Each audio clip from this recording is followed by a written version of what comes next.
जय हरी. एकादश स्कंध भाग 213.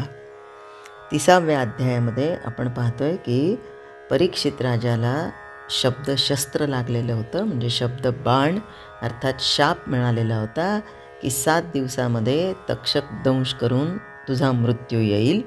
आणि आता त्याला मुक्ती प्राप्त करून घ्यायची होती, म्हणून सर्वांग परिपूर्ण श्रीकृष्ण चरित्र ऐकण्यासाठी परीक्षितीनं अत्यंत श्रद्धेनं शुकाचार्यांना विनवलं की उद्धवाला बद्रिकाश्रमास जायला सांगितल्यानंतर श्रीकृष्णानं द्वारकेमध्ये काय केलं, आपल्या कुळाचा नाश घडवून आणला आणि त्यानं आपल्या देहाचं विसर्जन कसं केलं ते सांगावं.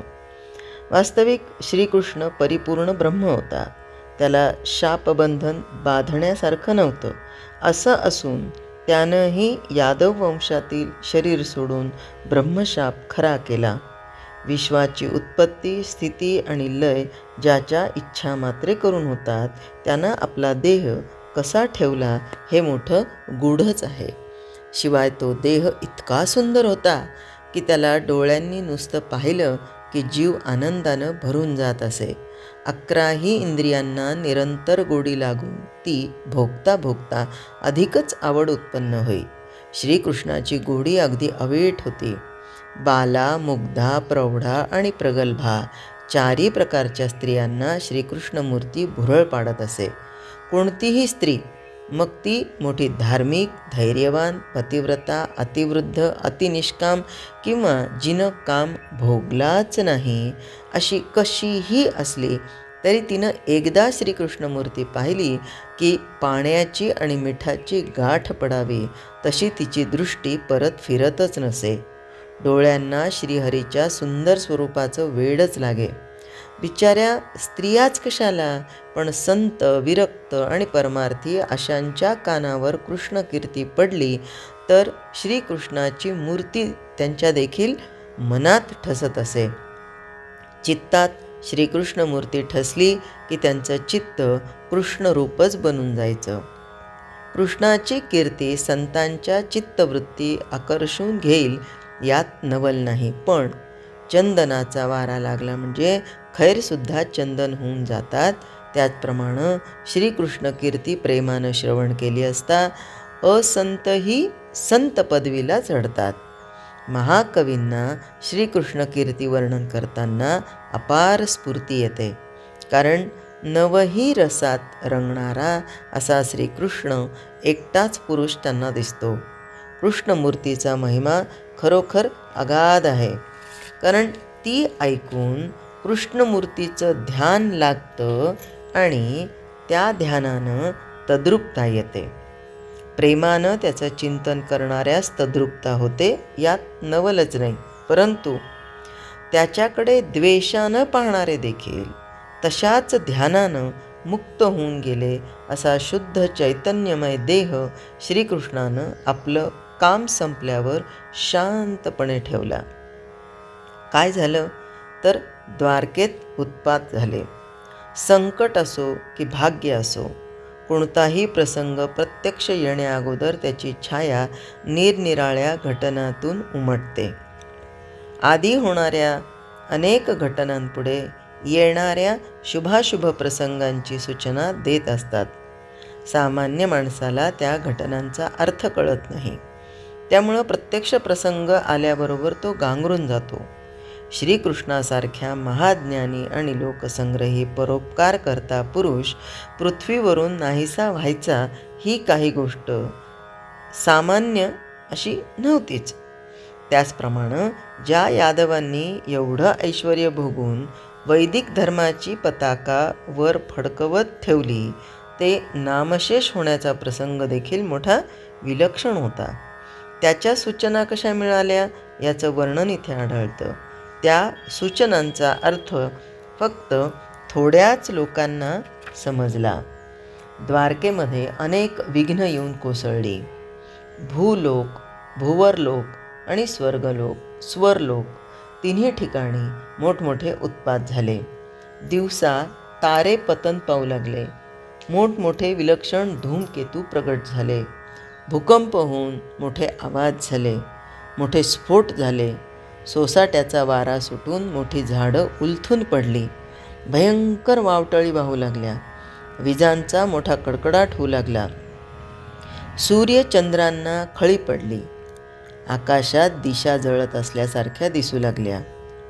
भुवर लोकात भूत खा खा करत उठली. भयंकर किंकाळू लागली.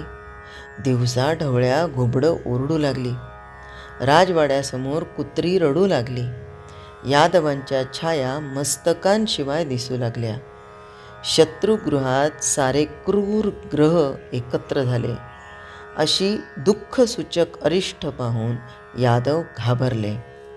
त्यांनी श्रीकृष्णाला विचारलं तेव्हा त्यानं सांगितलं की पुढे मोठा भयंकर प्रसंग आहे, म्हणून सर्वांनी द्वारका सोडून बाहेर पडावं.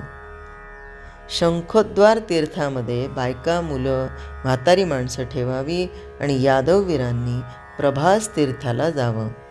त्याप्रमाणे सगळ्यांनी द्वारका तात्काळ सोडली. अर्थातच यानंतर यादवांचा नाश हा होणारच होत होता. कारण इतिहासात असं दिसतं की एखादी जमात काही काल मोठी संघटित होऊन तसंच चांगला पुढारी मिळून राजकीय, आर्थिक आणि पारमार्थिकदृष्ट्या एकदम पुढे पडतं.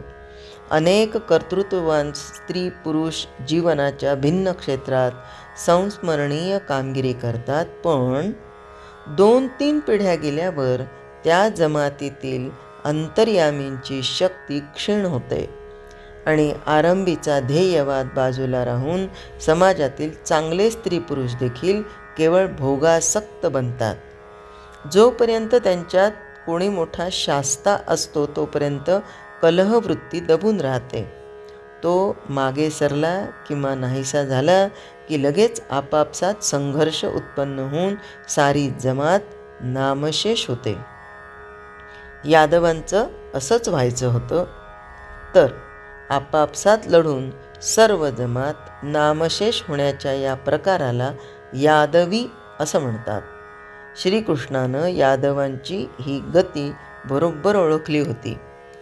यादवांपैकी वृद्ध, समजूतदार, आप्तइष्ट, मित्र जे होते ते सर्व श्रीकृष्णाचे सांगणे ऐकून द्वारकेबाहेर निघाले. स्त्रिया, मुलं, बाळं, म्हातारे, कोतारे नौकेत बसून शंखोद्वाराला गेले.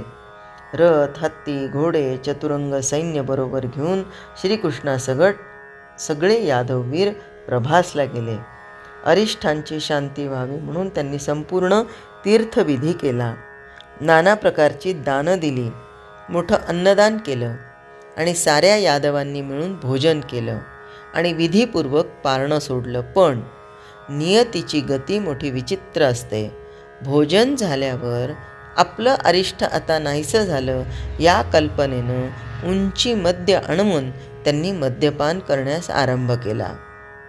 मैरेयक नावाचं मद्य अतिशय मधुर असतं. ते जिभेला लागलं की पुरे शहाण्यालाही वेडा करून सोडतं. त्याचं यथेच्छ पान करणारे लहान थोर यादव सगळे आग्रह करून करून पिऊ लागले. सगळे धुंद होऊन मदोन्मत्त झाले. एकमेकांच्या उखाळ्या पाखाळ्या काढू लागले आणि अखेर हत्यार उपसून एकमेकांवर घाव घालू लागले. आता मद्यप्राशन केलेलं असल्यामुळे तनावर आणि मनावर नियंत्रण राहिलेलंच नव्हतं आणि सारासार विवेक हा तर गळूनच पडला होता. त्यामुळं हत्यारांनी एकमेकांवर घाव घालणं म्हणजे हे आपलाच आपण नाश करून घेणं हे त्यांना त्या मद्यधुंद अवस्थेमध्ये काहीच कळालं नाही आणि थोड्याच वेळात सर्व चतुरंग सैन्य एकमेकात मिसळून रणकंदन सुरू झालं. काळाची संहारक गती इतकी विलक्षण असते की श्रीकृष्णाचे मुलं देखील आपापसात युद्धाला पेटले. मदोन्मत्त झालेले यादव सगळं विसरून पूज्य पुरुषांचा जीव घ्यायला तयार झाले.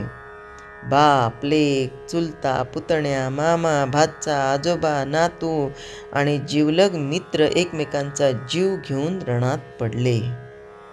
इतकंच नाही तर श्रीकृष्ण समजूत घालण्यास पुढे आले तेव्हा उरलेले सारे यादव त्यांना आणि बलरामाला ठार मारण्यास धावले.